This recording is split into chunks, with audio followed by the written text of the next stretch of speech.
Good morning and welcome. Now we continue to pay tribute to the late President Dr. Hage Geingob. My current guest is Professor Carlos Lopes, a development economist and civil servant. Professor Lopes also served as the Executive Secretary of the United Nations Commission for Africa, but he is joining us this morning in his capacity as former advisor to the late President Hage Geingob. Good morning, Professor. Thank you so much for joining us this morning. Good morning. Professor, the news of the death of the late president was announced by the current president, Dr. Nangolo Mbumba, on Sunday morning, very early. What did you make of the news? Where were you when you received it? I immediately was under shock because I spoke with the president 5 days before. He was very hopeful that when he would be back from the United States, I should come to Windhoek. And we were planning actually to have that trip the very week next to that Sunday, so probably Monday or Tuesday. I last saw the president about 2.5 months ago in Dubai when he was attending COP28. And we were planning how to make the legacy in the international arena last, because he was co-convener of the Summit of the Future that is going to take place in September this year at the United Nations, together with the German Chancellor. Trying to see how we could make the best out of that opportunity for Namibia and for his legacy. And then, you know, the news came. I was expecting rather news that will confirm that in the United States the treatment was positive. He was very hopeful. His voice, his demeanor was very much normal. He was convinced that this was not necessarily a routine, but something that was under control. And then, you know, I just couldn't believe it, that it went this wrong. And, you know, I had to give myself some time to collect my thoughts, because it was all about what we were going to do next, rather than about something tragic like what happened. Yeah. You mentioned that you spoke to him 5 days before his demise. What was his spirit like? What was his energy like? Very much talking about Namibia and talking about what to do for Namibia, and making sure that a number of projects that were launched over the last few years after the terrible droughts that really battered the country and created problems for the economy, was very much looking forward into this new positioning of Namibia. And that was very exciting, because with the debates on climate change, a country like Namibia, that is a country with a certain number of vulnerabilities, issues of resilience, you'd expect may suffer a lot from climate change. But he was seeing it from the positive light, from the opportunities that we could harness, green hydrogen being one, but also a number of other possibilities for renewable energy, and also transformation of Namibia into a hub that would allow for, you know, sort of this transition to be much more smoother. And that was his focus. He was talking about projects, about things to do, how to finish his mandate graciously, and how to make sure that these last months were going to be months of consolidation of some of this. And that was his spirit. It was very much one of some committed Namibian that knew his place in the country, knew that he needed to leave a legacy, and he was very much focused on that. And you know, you wouldn't expect that kind of very clear focus when the doctors were already saying that his situation was pretty serious. He told me that himself. He said that, you know, some are even saying terminal, but he was not really focused on that. Even up to his last days, his concern was serving the Namibian people, really showing how selfless the late president was. Now, Professor, you were very fortunate to have worked closely with the late president. What was he like as a leader, not just as a leader, but as a man too? Well, the first thing you remember about the late president is his laughter. His laughter is sort of representative of his personality. Approachable, someone that didn't take himself seriously, in the sense that he would be very much seeing everybody as equal and wanting to engage in any circumstances. A profound democrat, so someone that was very at ease with criticism, very at ease with accepting different views, divergent views. You would assimilate that as just part of what should be, and very intolerant to any transgression of some democratic rules. And that is very rare in an African leader. So I remember talking to him about some achievements in other countries that should remain nameless.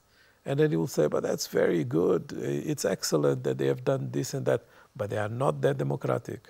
So it was always this preoccupation that, you know, it's not just about the achievements themselves. It's also about the way you attain them. And I think that personality transpired in many ways. He was also a very profound Pan-Africanist. So he would consider any African as sort of part of the equation of what he was trying to achieve. And I think that comes from the times of him being in charge of the Institute of Namibia, working for the United Nations, and being so welcomed in Zambia, and, you know, making Zambia almost a second home, and seeing that, you know, this is about Africans talking with one another in a way that is going to be much more profound than just the superficial type of engagements that some espouse when they talk about Pan-Africanism. And you can see the details of that engagement in many ways. Namibia was one of the first countries to have the African Union flag next to his own. Namibia adopted a national plan with the name Arambe, that comes from the movements in East Africa. Namibia was also one of the first countries to be much involved in sort of putting together the Continental Free Trade Area. So all these different attitudes are just demonstrating, you know, the consistency of the man and the way, you know, he led Namibia to just embrace that sort of heritage. Having explained all of that, these attitudes and the attributes of the man that was Professor, what do you make of the Namibia under his leadership? Well, the president had a very rough time when the economy was not going well. But, you know, he had a very clear vision of what he wanted. I was privileged to be part of all these different meetings that put together the various strategies. And, you know, it was always about, you know, how can we achieve transformation that is good for the people. For instance, he was very worried with issues such as social housing, the issue of land. I remember the discussions that we had about land and how to introduce a land tax. It was always about how you distribute. And when Namibia went through the rough period of droughts and also consequences of, you know, then came COVID, I was very much encouraged by the fact that the president was putting his eyes more into what could be done for the longer run, not just the immediacy of the response, which obviously Namibia was very good at doing, including introducing one of the most innovative mechanisms for distribution of social grants during COVID, because it was not just distributing them, but also introducing some new technology and some new approaches that are, you know, state of the art, I would say. It was also about how you industrialize, how you make sure that the fisheries are going to be, you know, much more important in the economy.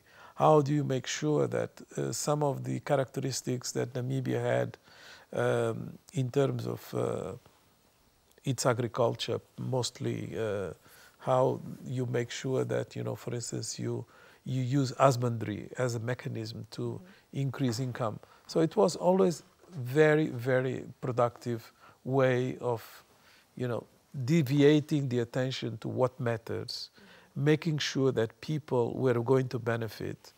And, some things he could not achieve completely, like social housing. He wanted to be much more ambitious on social housing. But there are lots of rules, there are lots of characteristics in the regulations that did not allow for the speed that we were basically expecting. Yeah. Having mentioned, Professor, that the president led during a difficult economic time, what do you make of the strategies that he employed, during this period to overcome the challenges that he was facing? Well, because of his focus on what mattered in the longer run, when the Economic Council that he established and that I was privileged to be a member started to make proposals, one of the most important proposals that emerged was green hydrogen. And you could see that it was that long-run, long-term sort of preoccupation. And that, is now going to pay off. And I think, the discovery of oil is also very beneficial for Namibia because it allows for Namibia to basically go on two tracks. One track that is making sure that it contributes to the transition that climate imposes on the world, yes, but also making sure that it uses some of the potential that fossil fuels may give it to the shorter term. And I think it's a bounty that Namibia cannot really let go because, as rich as it can be on diamonds and other minerals, it is important also for Namibia to overcome some of the difficulties of the recent past. And I think that's what the president was very much focused on. Professor, you mentioned that you were part of the formulations of certain policies, some of those being the Harambee Prosperity Plan. What was that process like? Well, since the president took office first, or even when he was prime minister, he had always this preoccupation about governance and about people having accountability. So I was involved in putting together the contracts between him and the ministers. And that was very much his approach. We have to be accountable. We are not here because of a privilege. We are here to serve. And therefore, we have to have sort of targets. We have to have results. We have to have a management that is based on results. Yeah. So that was very much his approach. And that's the way he started, basically his first mandate. Then, from that sort of perspective of making sure there is accountability and transparency, he wanted to add a third dimension, which is inclusivity. So you cannot just, ask the Ministry of Plan to do a plan. It has to be something that is a bit more conversational and that includes ideas of everybody. So there were lots of consultations. I participated in most of them in terms of making sure that the ideas of everybody that was a stakeholder in that process were going to be taken on board, and to make it really a program that was going to be felt as national, Namibian-wide, not a program of a party or a program of a government. No, a program that embraced everybody because this was about transforming the country. All right. From your perspective, looking at it from the outside and not from the man within who was part of the formulation process, what do you make of the plan?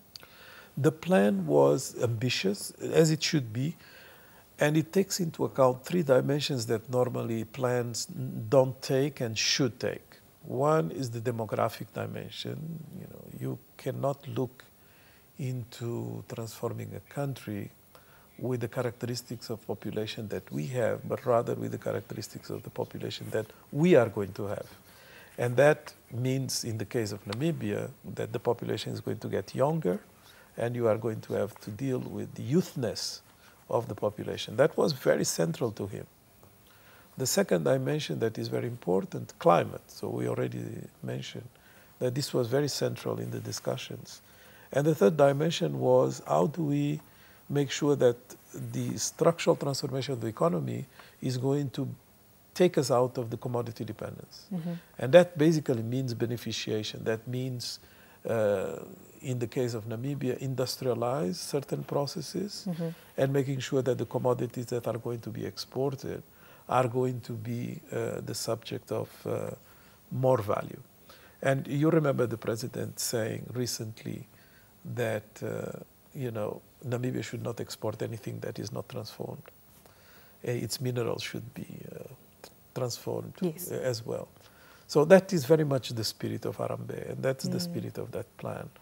So for me, it was one of the most accomplished plans, and I have been in the Executive Commission for Africa, Economic Commission for Africa, and seen plans from across the continent. And this was one of the most sophisticated in terms of its industrial policy, and also was based on macroeconomic dimensions that normally are overstated or overambitious in most cases, that were quite realistic in the case of Namibia.